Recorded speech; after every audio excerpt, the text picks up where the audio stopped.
नमस्कार, मैं सोनम शर्मा। शुभ 24 न्यूज में आपका स्वागत है। आप देख रहे हैं राजस्थान न्यूज। आइए रुक करते हैं खबरों का।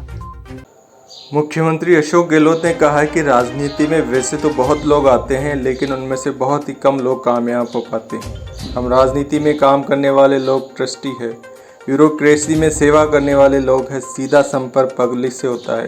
ब्यूरोक्रेसी में वही लोकप्रिय होता है जो अहंकार और घमंड को छोड़कर काम करता है, ज़मीन से जुड़ा हुआ रहता है। मुख्यमंत्री Ashok Gehlot civil services day के कार्यक्रम पर मुख्य अतिथि के तौर पर बोल रहे थे।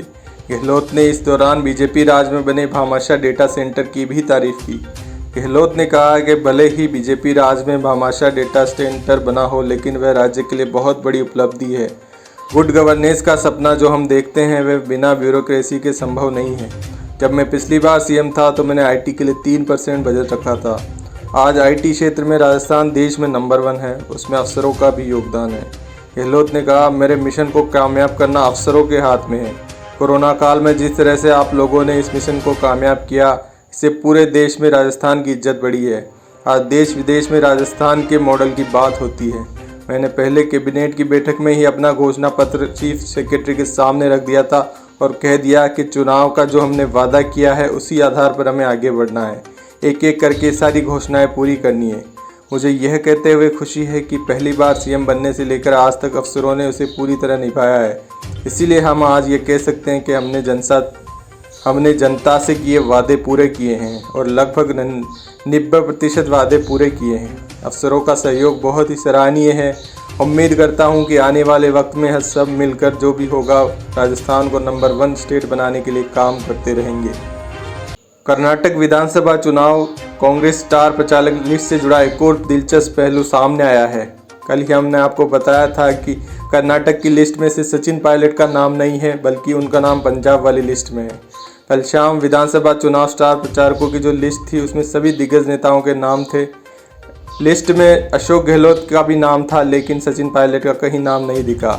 जबकि पिछली विधानसभा चुनाव में स्टार कैंपेनर की लिस्ट में पायलट का नाम दूसरे स्थान पर था। हालांकि आला कमान के इस फैसले से पायलट कैंप में थोड़ी निराशा जरूर देखने को मिली है, लेकिन थोड़ी ही देर बाद जालंधर लोकसभा उपचुनाव के स्टार प्रचारकों की लिस्ट निकली और इसमें पायलट साहब का नाम आ गया। अलबत्ता कांग्रेस की इन दोनों सूचियों में मुख्यमंत्री गहलोत का नाम है। इस सारे घटनाक्रम पर एक पायलट समर्थक ने टिप्पणी करते हुए कहा कि अब पायलट साहब इन सारी बातों से काफ़ी दूर निकल गए हैं। उन्हें कुछ फ़र्क नहीं पड़ता है कि कौन सी सूची में उनका नाम आता है या नहीं आता है। स्टार प्रचारकों की लिस्ट में उनका नाम आना या नहीं आना, ये सब अब बेफिजूल की बातें हैं। और उन्होंने ये भी संकेत दिए कि अगले कुछ दिनों में पायलट कोई निर्णायक कदम उठा सकते हैं। हिमालय में स्थित दुनिया की 10वीं सबसे ऊंची चोटी माउंट अन्नपूर्णा से लापता हुए अजमेर के पर्वतारोही अनुराग मालू 3 दिन बाद सही सलामत मिल गए। अस्पताल में उनका इलाज चल रहा है। पिता ओम प्रकाश मालू ने बताया कि उन्हें नेपाल के पोखरा मणिपाल अस्पताल में भर्ती कराया गया है। अनुराग फिलहाल बात करने की स्थिति में नहीं है, लेकिन उनकी हालत ठीक बताई जा रही है।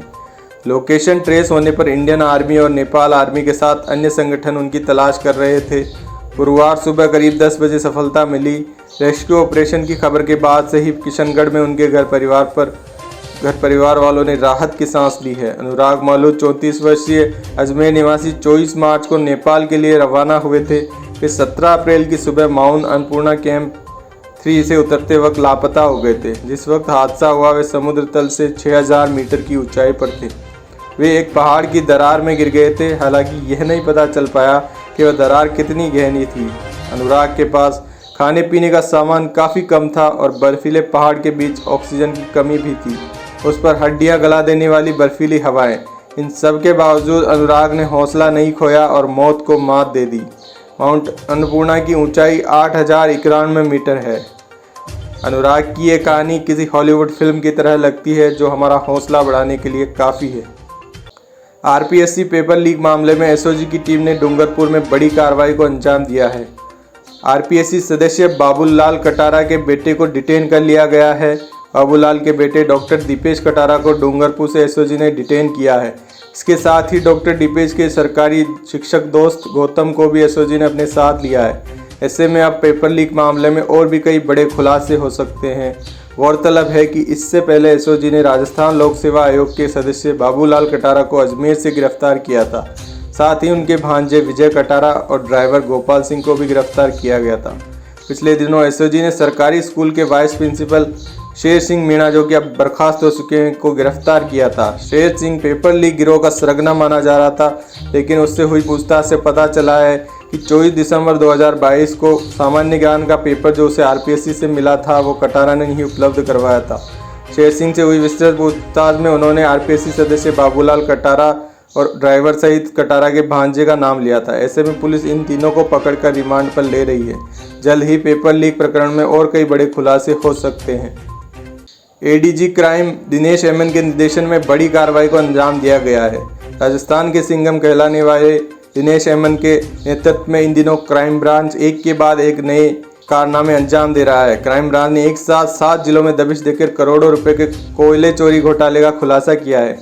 क्राइम ब्रांच की टीम ने हाईवे पर यूएस और रूस से आयातित कोयले को लोकल कोयले से बदलने का खुलासा किया है। ये पूरी कार्रवाई डीआईजी क्राइम राहुल प्रकाश की मॉनिटरिंग में हुई। इस दौरान बड़ी मात्रा में सील लगाने की मशीनें, ट्रक, जेसीबी, दस्तावेज और कोयला बरामद हुआ।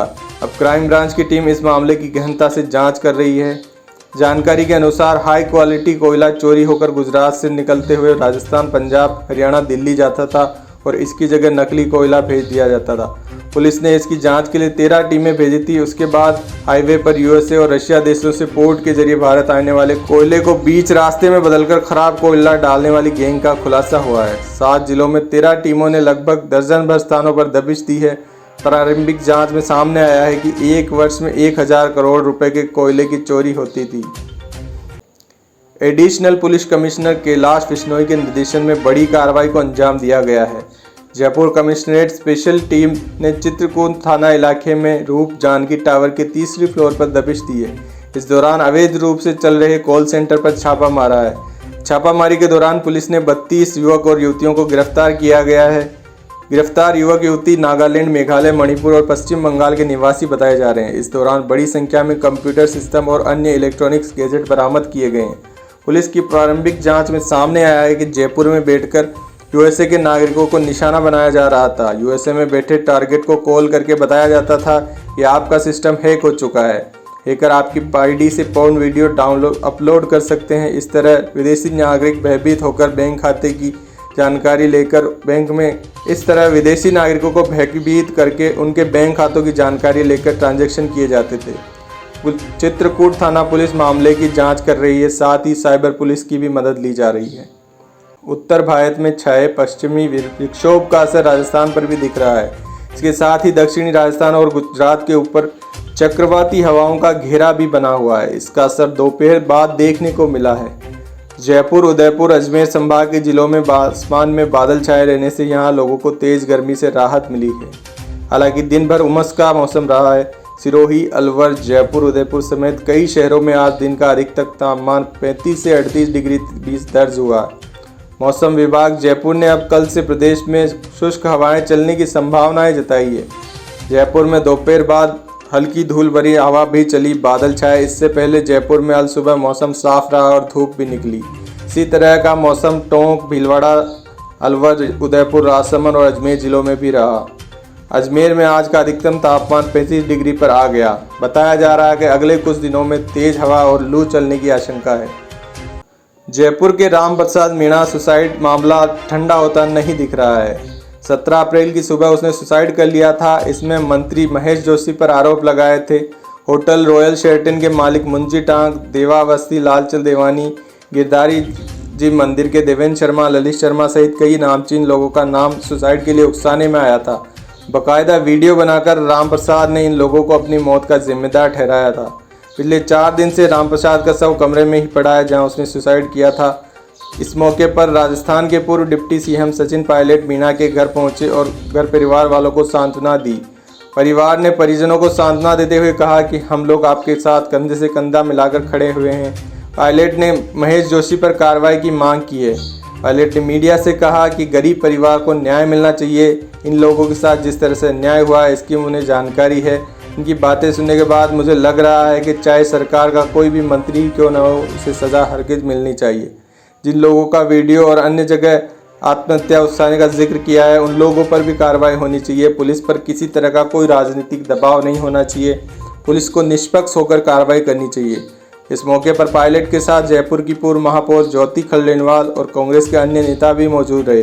बताया जा रहा है कि पायलट द्वारा रामप्रसाद मीणा सुसाइड मामले में कूदना एक तरह से वापस गहलोत साहब के मंत्री पर कार्रवाई करने की ये सारी एक राजनीतिक सुखबहाट को जन्म दे रही है।